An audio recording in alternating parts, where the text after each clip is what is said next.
Elon Musk is a man driven by his unparalleled focus and desire for solutions. To him, humanity is at stake, but to his new challengers, it seems that isn't the case. Elon brought another storm to Twitter once more, announcing that ESG is a scam and had lost its integrity. What is ESG? ESG stands for Environmental, Social, Governance. It's a criterion used to measure how a company manages certain risks that tend to be overlooked, such as their climate policies and support for natural resource conservation, their relationships with their employees and customers, and how they pursue transparency and integrity as a governing body. Having a higher ESG rating means a green light for investors, meaning that they'll be investing their money in a company that manages their ESG risks well compared to others. The S&P 500 ESG Index, on the other hand, measures the stock value of some of the largest companies in the US to deliver the best businesses that are committed to pursuing their ESG goals. Now, it feels weird that despite Elon's efforts to help the world through his electric cars, solar panels, and many more, Tesla suddenly received a very low ESG score and was even kicked off the list, while an oil giant, ExxonMobil, got even into the top 10. ESG's questionable reputation. With Tesla being beaten by a company that contributes to the world's climate crisis, he went to Twitter to share the news.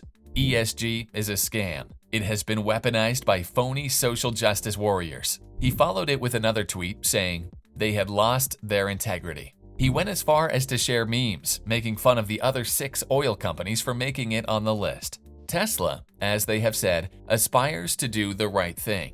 Now that the climate crisis is reaching the breaking point due to their continuous burning of fossil fuels, Tesla is one, if not the only one, of the companies that offer their customers a choice for sustainability through their options for energy generation and consumption.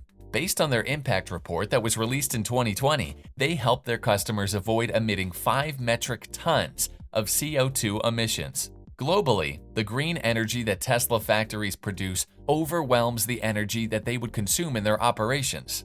People have noted that electric vehicles would make fewer emissions than those with internal combustion engines. In the years to come, Tesla's source of energy would only become cleaner, or the same at worst, while other vehicles would deteriorate over time and contribute more to pollution. We have a company that's been actively working to build upon itself in its pursuit of a better form of sustainable energy, and it was beaten by companies that don't. A metric that's tied to cash flow is a tricky one to deal with. It is a pain to lose investors, and there's a chance that the metric could follow the voice of those who would benefit from it. Another problem with it is that its parameters are unclear. Most companies have priorities that might be worth more than the other in terms of the current criteria. We also do not know who's in charge. ESG too, as the public has stated, is slowly becoming more and more of a marketing slogan that greenwashes its top and favorite companies. It doesn't help that, according to Bloomberg, the biggest ESG-focused exchange-traded fund has almost 3.1% of its assets sitting in the oil and gas sector. And that's on top of their shares with weapon manufacturers and mining companies for their supposed valiant focus on environmental, social, and governmental goals.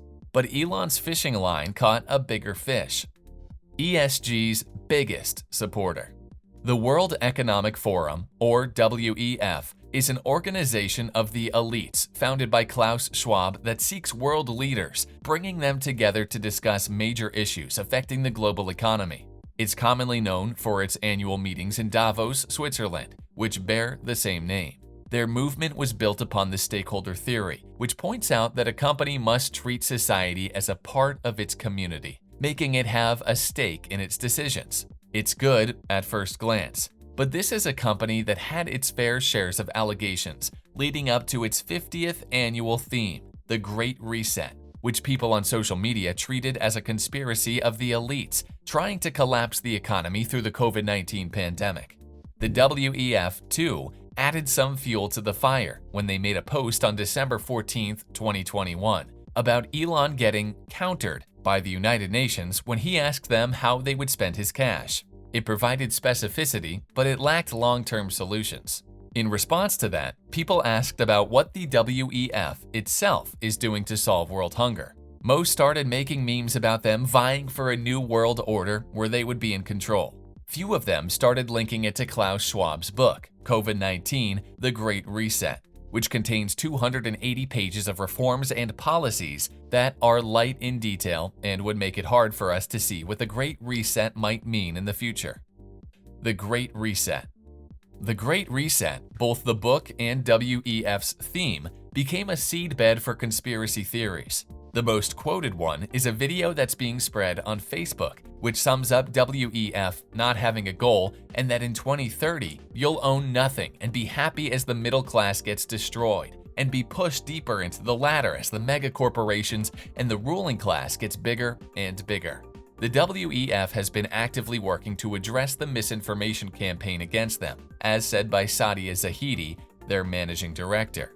But it won't stop the public protests, especially when the people could see that as if the rich are celebrating their exploits in Davos, while, based on the report released by the global charity Oxfam, about 1 million people could fall into poverty right now, at the same rate it creates a billionaire.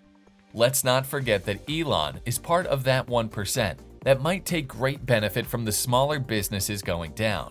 He might even be the 1% of the 1%. So why should we listen to him?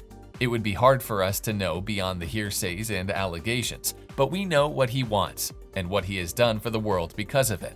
One thing that's interesting too is that when Elon Musk tried to buy Twitter to preserve freedom of speech, Vanguard, an investment management company that supports the stakeholder theory of the WEF, joined the bid against them. Was he actually being a threat? Could Elon be onto something? This year, the WEF focused on geopolitics more than major economic issues. Catholic Cardinal Gerhard Ludwig Müller mentioned people like the WEF founder Klaus Schwab for sitting on their throne, waiting for the opportunity to bring the people in line for total control. It perpetuates the conspiracy, but it doesn't veer away from the fact that those that are most affected by the pandemic are unfortunately unheard of. Elon might have uncovered something big. Maybe the ESG's questionable standards are a symptom of something sickly that's corrupting our world, dictated by those in position of power. But that could change. A recession is coming, as Elon had said as he welcomes it. It has been raining money on fools for too long, and some bankruptcies need to happen. Please don't forget to comment and subscribe. Let us know what you think.